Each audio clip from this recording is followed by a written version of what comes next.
चलिए आज हम पढ़ते हैं क्वाड्रेटिक इक्वेशन। क्वाड्रेटिक इक्वेशन क्या होता है इसके बारे में आज पढ़ना है।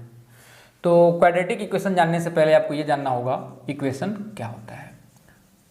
इक्वेशन कोई भी एक अलजेब्रिक एक्सप्रेशन था, अगर उस आप अलजेब्रिक एक्सप्रेशन को जीरो से इक्वेट कर देते हैं तो इसी को हम इक्वेशन कहते हैं। इस बात को मैं लिख लेता हूँ। When any algebraic expression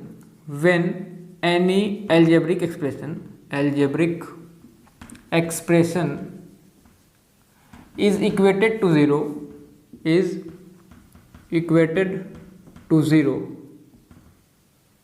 then this is known as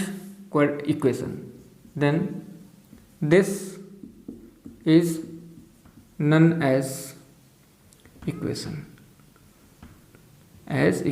उसी को हम क्या कहते हैं? इक्वेशन कहते हैं। ठीक है बच्चों, अब यहाँ पे बात आ रही है कि ये अलजेब्रिक एक्सप्रेशन क्या है। तो अलजेब्रिक एक्सप्रेशन आपने बचपन में पढ़ा होगा, छोटे क्लासेस में पढ़ा होगा कि आपने कुछ वेरिएबल्स ले लिया, आपने कुछ कांस्टेंट ले लिया और उसको मल्टीप्लाई, डिवाइड, ऐड, सब्ट्रैक्ट करके लिख दिया। तो इसी को जो एक फॉर्म मिलता है इसी को हम अलजेब्रिक एक्सप्रेशन कहते हैं। जैसे मान लिया कि आपने 3 ले लिया, 4 ले लिया, x ले लिया, y ले लिया और इनको आपने मल्टीप्लाई और एडिशन के फॉर्म में अरेंज कर दिया। कुछ ऐसा जैसे हमने 3 को x से मल्टीप्लाई करके 4 को y से मल्टीप्लाई कर दिया और माइनस एक्स वाई को एक साथ मल्टीप्लाई करके 0 कर दिया। तो ये जो मिल रहा है इसी को हम अलजेब्रिक एक्सप्रेशन कहते हैं। अब ये जो अलजेब्रिक एक्सप्रेशन को हम इक्वेशन तब कहेंगे जब इसको हम 0 से इक्वेट कर दें। अब ये जब था तो इसको भी हम अलजेब्रिक एक्सप्रेशन कह रहे थे, जब इक्वल टू 0 कर दिया तो ये वाला जो अलजेब्रिक एक्सप्रेशन है इसी को आप इक्वेशन कहते हैं। ठीक है, तो अलजेब्रिक एक्सप्रेशन को आप 0 से इक्वेट कर दिए तो उसी को हमने क्या कह दिया? इक्वेशन कह दिया। ठीक है, अब बात करेंगे कि किसी इक्वेशन की डिग्री से आप क्या समझते हैं। फिर डिग्री को डिफाइन करने के बाद आपको समझ में आएगा क्वाड्रेटिक इक्वेशन क्या होता है। तो डिग्री ऑफ इक्वेशन, किसी भी इक्वेशन की डिग्री क्या होती है इसको आप समझिए। अभी आपको बताया गया कोई भी इक्वेशन होगा तो उसमें कुछ वेरिएबल्स होंगे और कुछ कांस्टेंट्स होंगे। तो अगर इक्वेशन को देखा जाए और वेरिएबल के हाईएस्ट पावर को देखा जाए तो जो वेरिएबल का हाईएस्ट पावर होता है उस इक्वेशन में, वो उस इक्वेशन की डिग्री कही जाती है। यानी अगर आप एक लाइन में बोलना चाहें तो आप कहेंगे the highest power of the variable in an equation is called the degree of equation. तो इसको हमने लिख दिया the highest power of variable in equation, यानी किसी इक्वेशन में जो हाईएस्ट पावर होगा वही उस इक्वेशन की डिग्री कही जाएगी। जैसे आप एक एग्जांपल से समझ सकते हो प्यारे बच्चों। एग्जांपल हमने लिया 3x to the power 4 plus 5x cube plus 8x plus 3 is equal to 0। हमने एक ऐसा इक्वेशन लिया, ये अलजेब्रिक एक्सप्रेशन था, इसको आपने 0 से इक्वेट कर दिया, अब ये इक्वेशन हो गया। अब अगर पावर की बात करें, यहाँ पे वेरिएबल जो है x है तो यहाँ पे पावर कितना हो गया बच्चों? 4 हो गया। यहाँ पे x का पावर मतलब x के ऊपर जो वैल्यू लिखी होती है, तो यहाँ पे जो पावर दिख रहा है ये 3 है। यहाँ पे कुछ पावर नहीं दिख रहा है तो आप 1 लिख सकते हैं, यानी यहाँ पे जो पावर है ये 1 है और यहाँ पे जो पावर है ये यहाँ पे 0 है। अब आपके मन में आ रहा होगा ये पावर 0 हमने कैसे लिख दिया, यहाँ पे तो x सही नहीं है। तो प्यारे बच्चों आप x को ऐसे लिख सकते हो 3 इज इक्वल टू 3 इंटू 1 और फिर आप 1 को x टू दी पावर 0 भी लिख सकते हो, क्योंकि x के पावर 0 की वैल्यू 1 के बराबर होती है। कोई वेरिएबल हो, कोई नंबर हो, अगर उसके पावर 0 कर देते हैं तो उसकी वैल्यू 1 के बराबर हो जाती है। जैसे कि अगर y के पावर 0 होता तब भी इसकी वैल्यू 1 के बराबर होती, अगर ये 5 के पावर 0 होता तब भी इसकी वैल्यू 1 के बराबर होती, लेकिन हमने इसको x के पावर 0 लिखा क्योंकि आप ये समझ पाएँ कि यहाँ पे जो पावर है वो 0 के बराबर है। तो अब इसमें हाईएस्ट की बात करें तो ये जो 4 है इस चारों में हाईएस्ट है, तो इसलिए इस इक्वेशन की जो डिग्री होगी वो 4 होगी। यानी इस इक्वेशन की जो डिग्री हो गई प्यारे बच्चों ये 4 के बराबर हो गई। एक अगले एग्जांपल को लेते हैं। एग्जांपल हमने लिखा 5x to the power 5 plus 3x plus 3x square is equal to 0। अब इसके डिग्री की बात करते हैं। अगर यहाँ पे डिग्री पावर देखा जाए तो यहाँ पे पावर 5 है, यहाँ पे कुछ नहीं है तो यानी 1 है और यहाँ पे जो पावर था ये 2 था। और अगर इसमें हाईएस्ट की बात करी जाए तो ये 5 हाईएस्ट है, इसलिए इस वाले इक्वेशन की जो डिग्री हो गई प्यारे बच्चों ये 5 के बराबर हो गई। तो ये बात थी कि किसी भी इक्वेशन की डिग्री क्या होती है। अब डिग्री के अकॉर्डिंग इक्वेशन को कई पार्ट्स में डिवाइड कर दिया गया। कहा गया एक ऐसी इक्वेशन जिसकी डिग्री 1 हो, उस टाइप के इक्वेशन को हम लीनियर इक्वेशन कहते हैं। तो इधर हम इक्वेशन की डिग्री लिखते हैं और इधर हम नेम लिखेंगे, यानी यहाँ पे हमने लिख दिया डिग्री और यहाँ पे हमने लिख दिया नेम। इसको क्या कहा गया, अगर डिग्री 1 होगी तो इस टाइप के इक्वेशन को लीनियर इक्वेशन कहते हैं, अगर डिग्री 2 होगी तो इस टाइप के इक्वेशन को क्वाड्रेटिक इक्वेशन कहते हैं, अगर डिग्री 3 हो गई तो इस टाइप के इक्वेशन को क्यूबिक इक्वेशन कहते हैं, अगर डिग्री 4 हो गई तो इस टाइप के इक्वेशन को बाई क्वाड्रेटिक इक्वेशन कहते हैं। बाई क्वाड्रेटिक इक्वेशन इसको कहा गया। ठीक है, तो आप यहां से समझ सकते हैं आपके चैप्टर का जो नाम था वो क्या था, क्वाड्रेटिक इक्वेशन। आपने देखा कि अगर कोई इक्वेशन दी गई है और अगर उसकी डिग्री 2 है तो इस टाइप के इक्वेशन को क्वाड्रेटिक इक्वेशन कहते हैं। तो क्वाड्रेटिक इक्वेशन के डिफिनीशन को भी आप लिख सकते हैं, quadratic equation, quadratic equation, a equation whose degree is 2 is called quadratic equation. A equation, simple सा डिफिनीशन है, a equation whose degree is 2, whose degree is 2 is called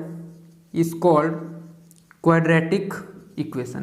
यानी एक ऐसी इक्वेशन ले ली गई जिसकी डिग्री 2 थी, इस टाइप के इक्वेशन को हम क्वाड्रेटिक इक्वेशन कह दिए। तो अगर हम बात करें general form of quadratic equation या फिर standard form of quadratic equation, तो ये क्या होता है इसके बारे में जरा समझें। तो आपने अभी देखा इक्वेशन क्या है, इक्वेशन के बाद आपको अलजेब्रिक एक्सप्रेशन के बारे में बताया गया, अलजेब्रिक एक्सप्रेशन के बाद डिग्री के बारे में बताया गया। अब हम बात करने जा रहे हैं कि स्टैंडर्ड और general form of quadratic equation क्या है। तो बहुत सिंपल सी डिफिनीशन है, स्टैंडर्ड और general form of quadratic equation. Heading standard और general form of quadratic equation. देखिए प्यारे बच्चों बहुत ध्यान से, जो स्टैंडर्ड फॉर्म होता है ये होता है ax square plus bx plus c is equal to 0, where a b c belongs to real number and a is not equal to 0। तो ये जो फॉर्म लिखा गया है ax square plus bx plus c is equal to 0, ये quadratic equation का general form है या फिर इसको आप स्टैंडर्ड फॉर्म भी कहते हैं, जहां पे a, b और c जो है ये रियल नंबर होना चाहिए और a की वैल्यू 0 के बराबर नहीं होनी चाहिए। अब यहाँ पे a की वैल्यू 0 के बराबर क्यों नहीं होनी चाहिए इसको भी आप समझिए।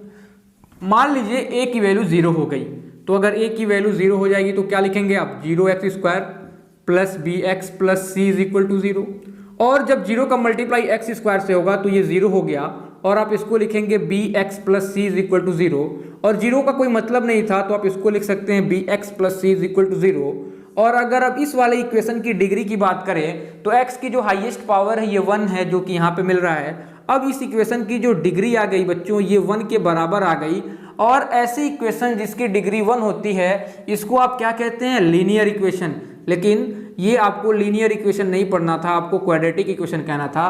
तो देखिए अगर a की वैल्यू 0 हो जा रही है तो ये जो स्टैंडर्ड फॉर्म था अब ये क्वाड्रेटिक इक्वेशन नहीं रह गया, अब ये लीनियर इक्वेशन हो गया। तो इसीलिए यहाँ पे कंडीशन लगा दी जाती है कि a की वैल्यू 0 के बराबर नहीं होनी चाहिए। तो ये बहुत ध्यान देना है कि ये जो फॉर्म है इसको हम जनरल और standard form of quadratic equation कहते हैं। अब आपके मन में आ रहा होगा क्या b और c की वैल्यू 0 हो सकती है, तो s, b और c की वैल्यू 0 हो सकती है क्योंकि जो a के साथ होगा वो उस इक्वेशन की डिग्री को 2 बनाए रखेगा। b और c के 0 हो जाने से क्वाड्रेटिक इक्वेशन पे कोई फर्क पड़ने वाला नहीं है। अब इसके बाद हम अगला पढ़ते हैं सॉल्यूशन और zeros of a quadratic equation. तो अगला हेडिंग क्या है, सॉल्यूशन और जीरोज ऑफ क्वाड्रेटिक इक्वेशन। यानी अगर कोई क्वाड्रेटिक इक्वेशन दी गई है तो इसके सॉल्यूशन और जीरोज से आप क्या समझते हैं इस बात को समझिए। आपने सिंपल एक लीनियर इक्वेशन लिया 2x minus 2 is equal to 0। अब x की वो वैल्यू जो इस इक्वेशन को सेटिस्फाई करे वो x की वैल्यू इसकी सॉल्यूशन या जीरोज कही जाती है। नाम अलग अलग है लेकिन काम एक ही है, सॉल्यूशन कहें या फिर जीरोज कहें दोनों का बात एक ही है। यानी x की वो वैल्यू जो इस इक्वेशन को सेटिस्फाई करे वो इसकी सोल्यूशन या फिर रूट कही जाती है। सेटिस्फाई करने का मतलब क्या है बच्चों कि x की वैल्यू यहाँ पे पुट करने के बाद इसको अगर सॉल्व करें तो जो LHS में आए वो RHS के बराबर आ जाए, तो इसको हम कहते हैं कि ये इस इक्वेशन को सेटिस्फाई कर रहा है। जैसे अगर इस इक्वेशन में हम x की वैल्यू 1 पुटअप कर दें तो x के जगह पे आप 1 लिख दिए तो 2 × 1 - 2 आप LHS लेके चल रहे हो बच्चों, तो 2 को जब 1 से मल्टीप्लाई किया तो 2 मिल गया और 2 - 2 को सॉल्व किया तो ये 0 के बराबर आ गया और यही आपके RHS में भी लिखा हुआ था। यानी ये जो x की वैल्यू 1 है वो इस इक्वेशन की सोल्यूशन या फिर जीरोज कही जाएगी। तो ये बहुत सिंपल सा कॉन्सेप्ट है कि जीरोज या सोल्यूशन क्या होता है, और इसी को हम कहते हैं कि ये इस इक्वेशन को सेटिस्फाई किया। ठीक है, यानी एक ऐसी वैल्यू x की जो इक्वेशन को सेटिस्फाई करे वो उस इक्वेशन की सोल्यूशन या फिर रूट कही जाती है। यहाँ पे आपके कुछ क्वेश्चंस दिए हुए थे, आपको ये पता करना है determine whether the given number are the solution of given equation or not. ये कुछ क्वेश्चंस दिए हुए हैं, आपको ये डिटरमाइन करना है कि ये और ये दोनों क्या इसके सोल्यूशन हैं या फिर सोल्यूशन नहीं है। तो आप क्या करेंगे, सिंपली √3 की वैल्यू x के जगह पे पुट करेंगे और इसको सॉल्व करेंगे, और अगर सॉल्व करने के बाद 0 के बराबर आ गई तो इसी को आप कहेंगे कि ये इसका जीरोज या फिर सोल्यूशन है, जिसको आप रूट्स भी कहते हैं। इसको जीरोज, सोल्यूशन, एक और नाम है यहाँ पे, इसको भी ऐड कर लीजिए, और रूट्स, ये 3 नाम इनका एक ही होता है। इसको आप सोल्यूशन कहिए या फिर जीरोज कहिए या फिर रूट्स कहिए, ये तीनों बात एक ही है। ठीक है बच्चों, तो हम इस क्वेश्चन को करते हैं। क्वेश्चन नंबर 2 क्या कहता है, डायरेक्ट क्वेश्चन नंबर 2 पे आइए। एक्सरसाइज 5.1 बुक को हम प्रीफर करते हैं ML Agarwal. Question number 2, determine whether the given number of the solution of given equation or not. यहाँ पे एक इक्वेशन दी गई है, आपको डिटरमाइन करना है ये वैल्यू इसके सोल्यूशन है कि नहीं है। तो आपने पहले को लिया, सेकंड के फर्स्ट क्वेश्चन को लिया, x² - 3√3 x + 6 = 0। अब यहाँ पे जो वैल्यू दी गई है वो दी गई है √3 और -2√3। एक बार आपको ये पुट करके वैल्यू चेक करनी पड़ेगी कि क्या इसकी वैल्यू सॉल्व करने के 0 के बराबर आ गई, और एक बार आपको ये वैल्यू पुट करके देखना होगा, और अगर जिस पे वैल्यू 0 आ जाएगी वो इसका सोल्यूशन या फिर रूट्स कहा जाएगा, और अगर वैल्यू 0 के बराबर नहीं आई तो इसका रूट्स और सोल्यूशन नहीं कहा जाएगा। तो हम लोग पुट करते हैं √3 को। तो अगर हम x की वैल्यू √3 पुट करें, यानी कि x की वैल्यू √3 पुट करना है, तो x के जगह पे आपने √3 कर दिया और इसका स्क्वायर कर दिया। प्यारे बच्चों, x था, x के जगह पे √3, यहाँ पे स्क्वायर था इसलिए स्क्वायर कर दिया।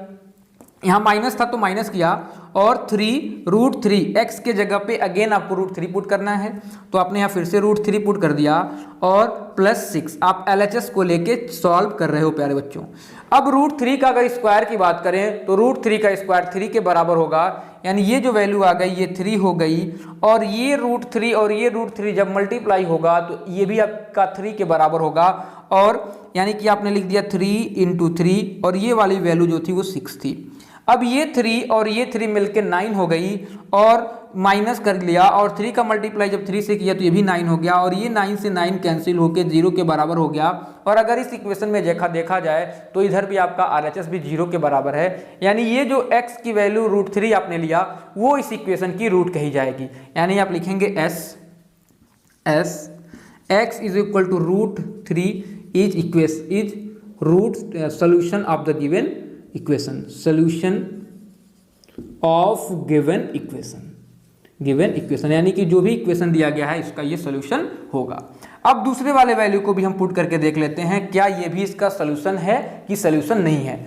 यानी x की वैल्यू -2√3 पुट करके देखिए, ये इक्वेशन दी गई थी, x के जगह पे -2√3 पुट करिए, यानी यहाँ पे कर दिया -2√3 का स्क्वायर, x के जगह पे -√3 किया, स्क्वायर था इसलिए हम लोगों ने यहाँ स्क्वायर लिया, माइनस का सिंबल था तो -3√3, और x के जगह पे -2√3 पुट करेंगे, और ये +6 लिखा हुआ है। हमने LHS को लिया, LHS में सारे वैल्यूज को पुटअप कर दी।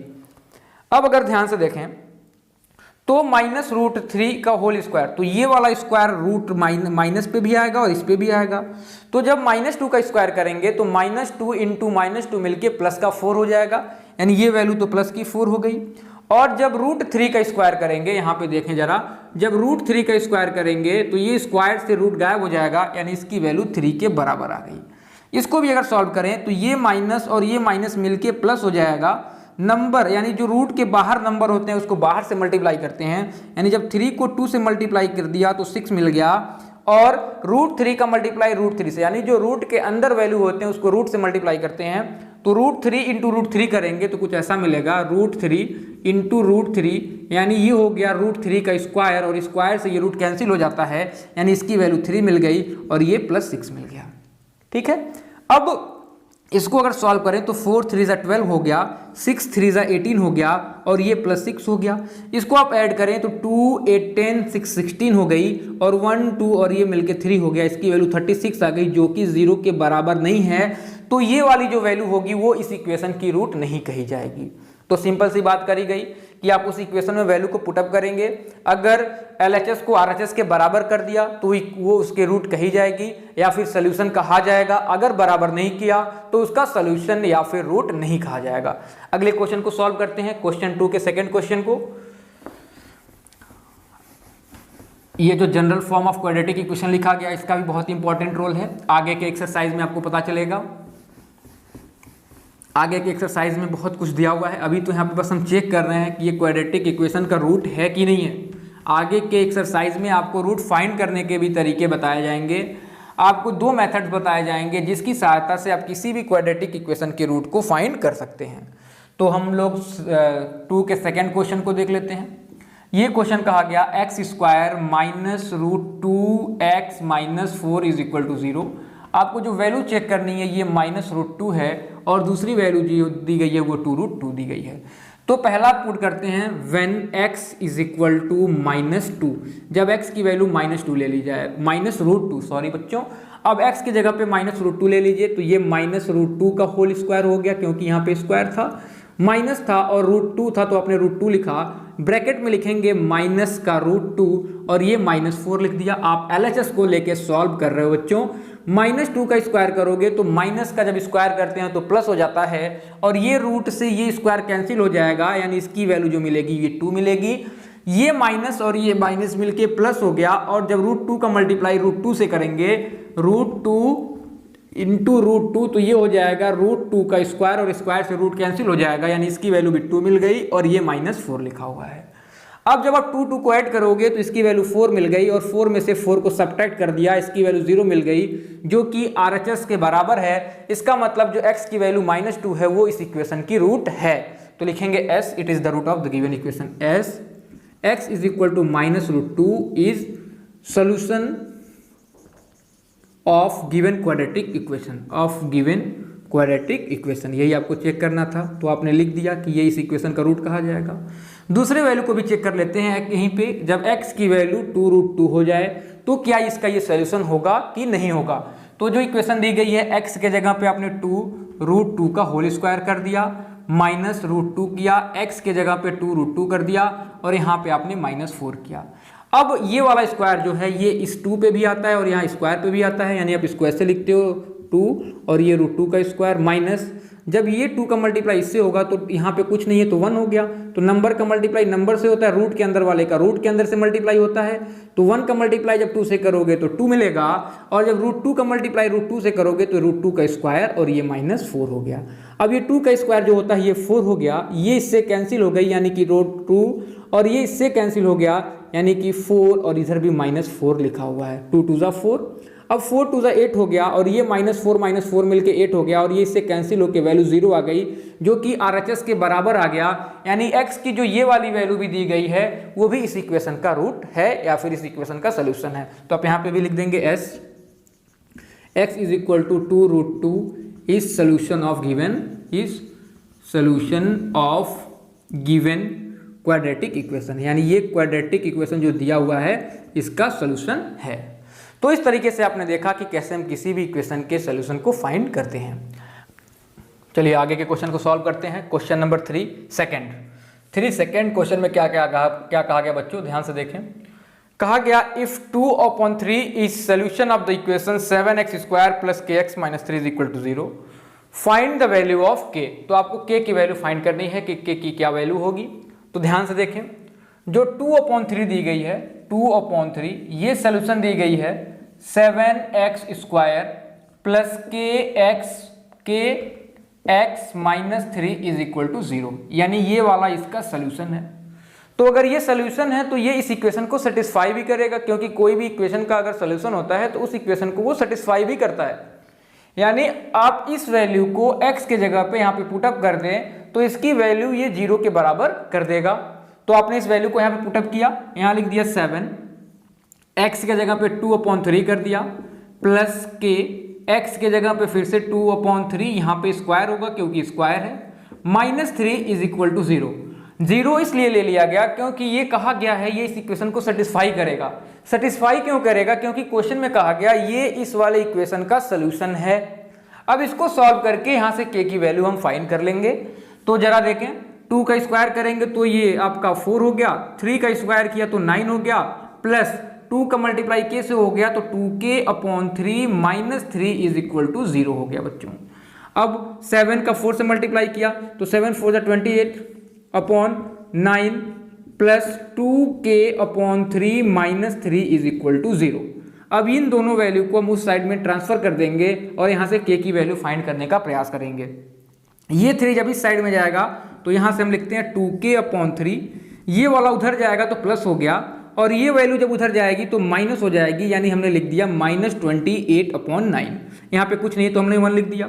फिर वही काम 2k/3, 9 का मल्टीप्लाई 3 से होगा तो 9 3 27, -1 का मल्टीप्लाई 28 से कर दिया तो ये 28, और नीचे मिल गया 9 का मल्टीप्लाई 1 से मिल के 9। अब ये वैल्यू जो थी इससे कैंसिल हो गई 3 बार में, 27 में से 28 जाएगा तो माइनस का 1 बचेगा, यानी 2k की जो वैल्यू आ गई ये -1/3 के बराबर हो गई। और अगर इस 2 को आप इस साइड में ट्रांसफर करेंगे तो मल्टीप्लाई होगा, यानी k की वैल्यू -1/6 के बराबर हो गई, और इसी k की वैल्यू आपको फाइंड करनी थी। बहुत सिंपल सा क्वेश्चन दिया हुआ था, 2/3 इस वाले इक्वेशन का सोल्यूशन था। तो आप x के जगह पे 2/3 को पुटअप कर दिए, इसको सॉल्व करना शुरू किए। 2 का स्क्वायर किया 4 मिल गया, 3 का स्क्वायर किया 9 मिला, 2 का मल्टीप्लाई k से किया तो 2k/3 -3 इज इक्वल टू 0 मिला। फिर 4 7 28 तो ये 28 हो गया, और इसके बाद अपॉन 9 था क्योंकि यहाँ पे कुछ नहीं है तो 1 है, और 1 का मल्टीप्लाई 9 से किया तो 9, 2k/3 -3 इज इक्वल टू 0। फिर इस 0 को आपने इस साइड में भेजा तो ये प्लस में हो गया, और ये वैल्यू जब दूसरी साइड में गई तो माइनस में हो गई जो कि 28/9 हो गई। फिर क्रॉस मल्टीप्लिकेशन मेथड से इसको हमने सॉल्व किया।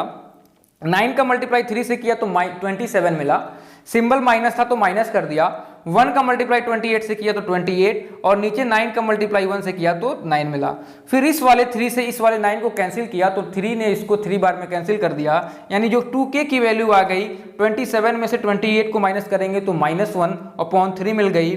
और फिर से k की वैल्यू, जब ये 2 की वैल्यू इस साइड में जाएगी तो इसको डिवाइड करेगा, यानी 1/6, 3 में 2 का मल्टीप्लाई कर लिया। तो इस तरीके से हमने k की वैल्यू फाइंड करी। अगले क्वेश्चन की तरफ चलते हैं। क्वेश्चन नंबर 4 का सेकंड क्वेश्चन देखें, काफी इजी क्वेश्चन दिया हुआ है। जैसा क्वेश्चन ये था ऐसा ही क्वेश्चन ये भी दिया गया है। यहाँ पे जो x is equal to a root of the equation, root और सोल्यूशन की जो नाम था वो एक अलग अलग था, लेकिन काम दोनों का एक ही है, यानी रूट कहा जाए या फिर सोल्यूशन कहा जाए, दोनों का मतलब एक ही होता है। तो आपने कहा 4th के सेकंड क्वेश्चन में एक इक्वेशन दी गई है x² - a + b x + k is equal to 0, और a is the root of the equation, यानी a जो है इसका एक रूट है। अगर ये इसका रूट है तो हम ये भी कह सकते हैं a इसका सोल्यूशन है, और अगर a इसका सोल्यूशन है तो ये इस इक्वेशन को सेटिस्फाई करेगा। सेटिस्फाई करेगा इसका मतलब आप इसको x की जगह पे पुटअप कर सकते हैं। तो जरा x के जगह पे पुटअप करके देखते हैं क्या होता है। तो ये a² हो गया, x की जगह पे a पुट कर दिया, ये a + b, और ये आपका हो गया प्यारे बच्चों a + k is equal to 0। अब ये a का स्क्वायर ही रहा, माइनस और प्लस मिलके माइनस हो गया, और a का मल्टीप्लाई a से हुआ तो स्क्वायर हो गया। फिर ये माइनस और ये वाला प्लस मिलके माइनस हो गया, और a का b से के साथ मल्टीप्लाई हुआ तो a भी हो गया, और ये + k इज इक्वल टू 0 मिला। अब ये वाला जो a² था इस वाले a² से कैंसिल हो गया, और ये माइनस में उस साइड में जाएगा तो प्लस हो जाएगा, यानी आप यहाँ से कह सकते हैं जो k की वैल्यू आ गई वो ab के बराबर हो गई। बहुत सिंपल सा क्वेश्चन दिया हुआ था। अब आप कहेंगे सर इसका कोई न्यूमेरिक वैल्यू नहीं आ रही है, तो कोई समस्या नहीं है, आपकी जो k की वैल्यू आएगी वो ab ही आएगी। ठीक है प्यारे बच्चों, अगले क्वेश्चन को देखते हैं। क्वेश्चन नंबर 5 काफी इजी एक्सरसाइज दिया हुआ है, एक्सरसाइज 5.1। 5th क्वेश्चन में भी ऐसा ही कुछ कहा गया, एक आपको इक्वेशन दी गई है p x square plus 7x plus q is equal to 0। Fifth question दिया हुआ है, एक आपको इक्वेशन दी गई है p x square plus 7x plus q is equal to 0, ये एक इक्वेशन दी गई है। और 2/3 इसका एक सोल्यूशन दिया गया है और दूसरा सोल्यूशन जो दिया गया है वो -3 भी है। यानी इस इक्वेशन के दो सोल्यूशन दिए गए हैं, पहला जो है वो 2/3 है और दूसरा जो है वो -3 है। अब क्वेश्चन में ये कहा गया कि आपको सॉल्व करके P और Q की वैल्यू फाइंड करनी है। तो आइए देखते हैं कैसा करेंगे। अगर इसका सोल्यूशन 2/3 है यानी इस इक्वेशन को सेटिस्फाई करेगा, यानी आप x के जगह पे 2/3 को पुटअप कर सकते हो। तो देखो ये हो गया P, x के जगह पे 2/3, ये हो गया स्क्वायर प्लस 7, x के जगह पे आपने 2/3 plus q is equal to 0 कर दिया बच्चों। इसको सॉल्व करेंगे तो ये P हो गया, 2 का स्क्वायर किया 4, 3 का स्क्वायर कर दिया 9, क्योंकि ये स्क्वायर यहाँ पे भी आएगा और ये स्क्वायर यहाँ पे भी आएगा, प्लस 7 का मल्टीप्लाई 2 से हुआ तो 14 और नीचे हो गया 3 plus q is equal to 0। ठीक है बच्चों, अब देखिए इससे जब मल्टीप्लाई करेंगे तो ये हो जाएगा 4p/9 plus 14/3 plus q is equal to 0। ये आपको एक इक्वेशन मिल गई। ठीक है बच्चों, अब इस इक्वेशन को सॉल्व भी कर सकते हैं। तो सॉल्व करने का तरीका क्या है, इस 14/3 को आप इस साइड में ट्रांसफर करिए तो ये हो गया 4p/9 plus q/1 is equal to 14/3। फिर क्रॉस मल्टीप्लाई, इसका मल्टीप्लाई इससे किया तो 1 को जब 4p से मल्टीप्लाई करेंगे तो ये 4p प्लस 9 का मल्टीप्लाई जब q से करेंगे तो 9q/9, क्योंकि 9 का मल्टीप्लाई 1 से कर लिया और ये हो गया 14/3। ये 3 से ये 3 बार में कैंसिल हो गया, ये 3 इधर जाके मल्टीप्लाई हो जाएगा, यानी आपको मिल गया 4p plus 9q is equal to 4 3 जा 42। ये आपको एक इक्वेशन मिल गई। तो इसको आपने इक्वेशन नंबर 1 कर दिया। फिर इसी तरीके से दूसरे वाले से भी हम सोल्यूशन निकालने का प्रयास करेंगे। कहा गया कि -3 भी इसका सोल्यूशन है। अगर -3 इसका सोल्यूशन यानी ये भी इस इक्वेशन को सेटिस्फाई करेगा तो इसके जगह पे इस बार -3 पुट करेंगे। तो यहाँ लिख दिया -3 का square plus 7 into -3 plus q is equal to 0। अब अगर -3 का स्क्वायर करेंगे तो 9 हो जाएगा, क्योंकि माइनस का स्क्वायर प्लस हो जाता है। तो ये 9p - 7 3 जा 21 plus q is equal to 0। अब ये वैल्यू जब उस साइड में जाएगी तो प्लस हो जाएगी, यानी यहां से मिल गया 9p plus q is equal to 21। ये इक्वेशन नंबर 2 मिल गया। इक्वेशन नंबर 1 आपका ये था, इक्वेशन नंबर 2 आपका ये है। अब इसी दोनों इक्वेशन को सॉल्व करके p और q की वैल्यू फाइंड करनी है। तो जरा देखें p और q की वैल्यू कैसे फाइंड करते हैं। यहाँ पे p का कोफिशिएंट 9 दिया हुआ है, यहाँ पे p का कोफिशिएंट 4 दिया हुआ है। तो सिंपल सा काम करते हैं, यहाँ से q की वैल्यू फाइंड करते हैं। तो अगर q की वैल्यू फाइंड करेंगे तो ये हो जाएगा 21 - 9p, यानी इसको आपने उधर ट्रांसफर कर दिया तो 21 में से 9p आ गया। अब इस q के वैल्यू को आप इस इक्वेशन में पुटअप कर दीजिए। तो अगर आप इस इक्वेशन में पुटअप करेंगे तो ये होगा 4p प्लस 9, q की वैल्यू आपकी आई थी 21 - 9p इज इक्वल टू 42। ठीक है, अब इसी को सॉल्व करेंगे। कैसे सॉल्व करेंगे जरा ध्यान से देखें। तो ये तो 4p ही हो गया, तो इसको तो 4p छोड़ दिया। अब 9 का मल्टीप्लाई 21 से करेंगे तो 9 1 जा 9 और 9 2 जा 18, यानी 189 हो गया। और 9 का मल्टीप्लाई जब 9 से करेंगे तो 9 9 जा 81 और ये हो गया p, और ये माइनस की वैल्यू होगी और यहाँ पे जो वैल्यू दी गई है ये 42 के बराबर दी गई है। अब क्या करिए, -4p में से 81 को माइनस करिए और इस वाले को इधर कर दीजिए। एक स्टेप और कर लेते हैं। 4p 81 में से 4p को माइनस करेंगे, क्योंकि बड़े वाले में से छोटे को माइनस करते हैं और बड़े वाले सिंबल का यूज करते हैं। तो 81 में से अगर 4 गया तो यहाँ पे मिल गया 77 और 77p, और ये वैल्यू माइनस में होगी और प्लस 189 इज इक्वल टू 42। अब इस वैल्यू को इधर ट्रांसफर करिए, इसको आप उधर ट्रांसफर कर दीजिए। तो ये हो गया 189 minus 42 is equal to 77p। अब इसको माइनस करिए तो 9 में से 2 गया तो 7 बचा, 8 में से 4 गया तो 4 बचा और यहाँ पे 1 हो गया, और ये जो वैल्यू आ गई ये 77p की वैल्यू आ गई। अब ये वैल्यू तो 77p की है, तो p की वैल्यू क्या हो जाएगी, p की वैल्यू हो जाएगी 147/77। लग रहा है क्वेश्चन में हमने कुछ गलती कर दिया। स्टार्टिंग से देखते हैं। px square -7x plus q is equal to 0। 2/3 इसका सोल्यूशन था, तो 2/3 आपने इस इक्वेशन में पुटअप करना है, तो ये 2/3 यहाँ पुटअप कर दिया, 2/3 यहाँ पुटअप कर दिया, क्यू इज इक्वल टू 0 कर दिया। 2 का स्क्वायर 4 हो गया, 3 का स्क्वायर 9 हो गया, 4/9, 7 to the 14, 14/3 plus q is equal to 0। यहाँ से 4p/9, 14/3 plus q is equal to 0। अब इसको 1 कर दिया। ओहो, यहाँ पे गड़बड़ी हुई है, ये जब 14 उधर जाएगा तो ये वैल्यू माइनस में होगी, ठीक है। अगर ये वैल्यू माइनस में होगी तो ये वाली वैल्यू भी माइनस में होगी, सॉल्व करने के बाद मिला। अगर ये माइनस में होगी तो ये वाली वैल्यू भी माइनस में होगी, और अगर ये माइनस में है तो ये वाली वैल्यू भी माइनस में होगी, और अगर ये माइनस में है तो ये वाला वैल्यू भी माइनस, और ये माइनस, और जब इधर आएगा तो ये प्लस हो जाएगा। जब प्लस करेंगे तो प्लस करने के बाद देखते हैं क्या होता है, ठीक है। तो प्लस किया तो ये हो गया 9 2 11 कैरी 1, 8 4 12 1 13 कैरी 1 4 1, और ये हो गया 231, और ये वैल्यू हो गई 77 डिवाइडेड, ये p की वैल्यू होगी। अब देखें जरा 11 से ये डिवाइड होगा कितनी बार में, तो 11 2 जा 22 बचा 1, यानी 20 वर 1 में ये 11 से चला गया, और ये 7 से चला गया, और 7 इसको डिवाइड कर दिया 3 से, तो यहाँ से जो p की वैल्यू आ गई ये 3 के बराबर आ गई।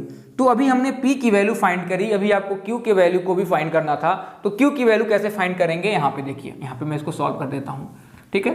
तो अभी आपने p की वैल्यू फाइंड करी, 3 आ गया। अब किसी भी एक इक्वेशन में ले जाके इस p के वैल्यू को पुटअप करिए। तो आपने इस इक्वेशन को सॉल्व किया था, q की जो वैल्यू थी वो किसके बराबर थी, 21 - 9p, और जो p की वैल्यू कितनी है 3, यानी आप यहाँ पे 3 पुट कर दीजिए, यानी q is equal to 21 - 9 into 3, यानी q की जो वैल्यू आ जाएगी 21, और 9 3 ज़ा 27, यानी जो q की वैल्यू यहाँ से मिल गई प्यारे बच्चों वो -6 के बराबर मिल गया, क्योंकि 27 में से 21 को माइनस करेंगे तो 6 मिलेगा, और बड़े वाले का सिंबल माइनस में है इसलिए इसकी वैल्यू -6 मिल गई। तो इस क्वेश्चन में आपने देखा p और q की वैल्यू फाइंड करनी थी, और कितने इजी तरीके से आपने p और q की वैल्यू को फाइंड किया। पहले आपने दोनों वैल्यू को पुट करके 2 इक्वेशन बनाया, और दोनों इक्वेशन को सॉल्व किया बाय यूजिंग सब्स्टिट्यूशन मेथड, और p की वैल्यू यहाँ से आपको 3 मिल गई, और q की वैल्यू यहाँ से आपको -6 मिला। तो आगे के एक्सरसाइज में देखेंगे आगे क्या पढ़ना है। आगे आपको पढ़ना है कैसे किसी क्वाड्रेटिक इक्वेशन के सॉल्यूशन को फाइंड करेंगे। सॉल्यूशन को फाइंड करने के 2 मेथड बताए जाएंगे, तो इसको हम आगे के लेक्चर्स में देखेंगे।